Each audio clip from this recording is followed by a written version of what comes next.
I remember slowly lifting myself up from the ground.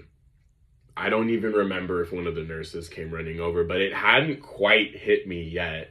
Like, I think that I was still in this mindset of like, I have some kind of rights. Um, there's no way. Like, I can call somebody, like, I have to get out of here, right?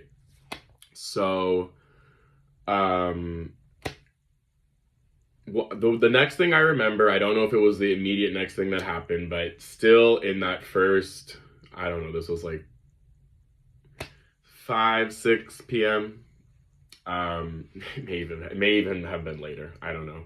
So I just remember at one point trying to use the phone at the reception to call the police, and then I had my phone privileges revoked. And it's just like, I'm not making it easy. I'll be honest. I did not want to be there. I was not informed. I was not in any way, like, no one told me about what was happening and what was going on. And I really felt like I was being taken advantage of. Like, I felt like they knew that I was somebody who was not in communication with my parents, that was in the foster kid support network, and that they could make an easy buck off of.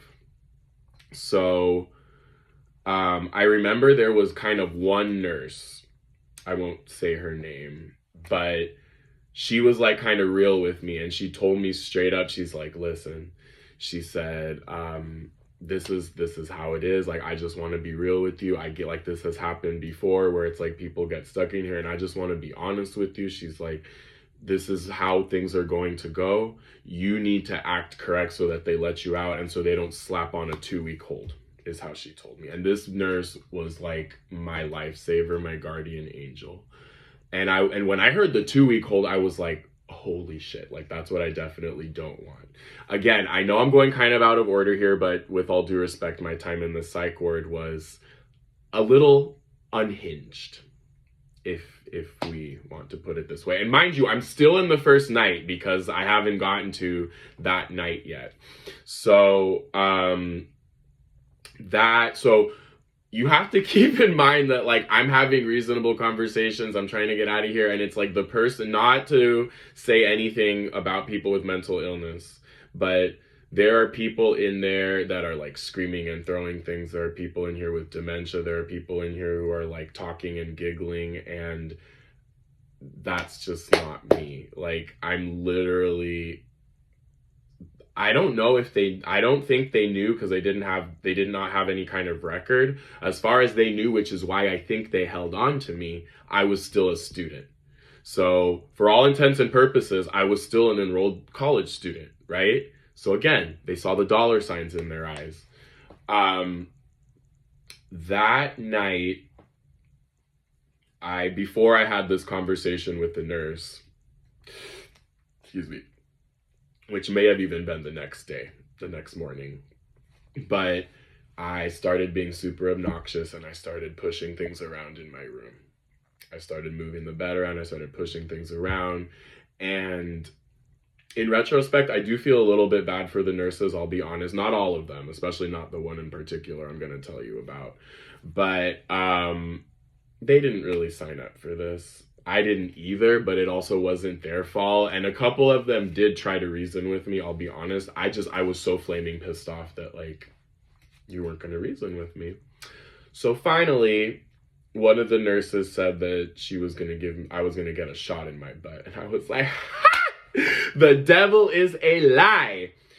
And then I realized that they were serious, that they were in fact going to give me a shot in my butt. And basically, they made it very clear that if I didn't lean over and let them give me the shot in my butt, that they were going to get orderlies to, like, grab me and do it involuntarily. So I remember leaning over, like, over the bed, and, like, I had my butt exposed to let them give me the shot. And I remember I said one thing. I said, so when this doesn't work and I still get up and I'm still, hectic, are you just going to keep giving me shots in my butt? And the nurse, I'll never forget, she let out this kind of cackle and was like, yeah. And I just kind of like was disgusted. And so I let her give me the shot. By the way, it did not work. It did not work. I remember waking up in the middle of the night because the nurses were rummaging through my stuff, and that was when they confiscated my cell phone, because you're not allowed to have the cell phone in the psych ward. At one point, they had cut off like I said, the laces from my jackets, and my shoelaces were confiscated as well. Again, normal protocol for someone who is supposed to be in the psych ward. I will never, okay, at some point, I did call Jane, and I did make her aware of my situation. She was pissed off at me that I didn't listen to her. Obviously, I never came back, so she realized that I was trapped. So I did make that phone call, and I'm pretty sure I had her phone number, like, memorized. Because, you know, we don't, or maybe I even texted her, because again, they didn't take my phone until the middle of the first night. So she was aware. She was pissed off at me for not listening to her, but she came and visited me the next day. And I'll get to that in a moment. But before I get to that, I want to talk about the next morning. So at some point, I was able to fall asleep. At some point.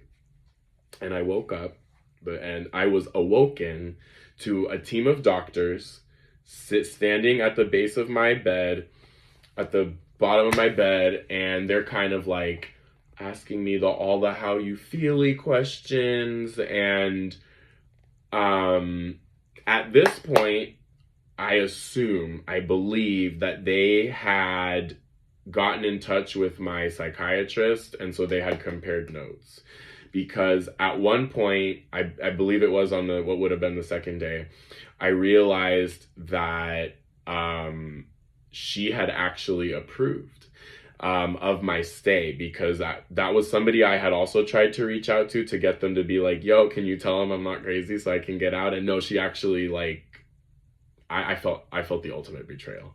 Again, I don't know why I trusted a pill pusher to get me out of prison, but there was one point where I even got a glimpse of her. Like, this is, again, I've tried to push this out of my head. It's just a crazy set of occurrences. But at one point, like, she even came by the ward, I remember. Anyway. So this team of doctors is in my room, and I'm giving them a bunch of attitude, and they're there for like all of 5 minutes, and they're like, okay, we'll come back. And I'm just like, wait. And I'm like, I go and I chase them down the hallway, and I pretty much understand that, like, they do that once a day, and they kind of check on you. And if you don't make an impression, if they don't feel that you should be released, then they come again the next day. And that kind of like sinking on me was like, it was just the situation was going from like bad to worse. And the other thing you have to keep in mind is that Jane could not leave Los Angeles and go back to the Bay Area because I got stuck in the psych ward. Okay, so it's really like screwing a bunch of shit up. I guess I didn't realize how many parts this story would be, but I will tell you about Jane's visit to me in the next video.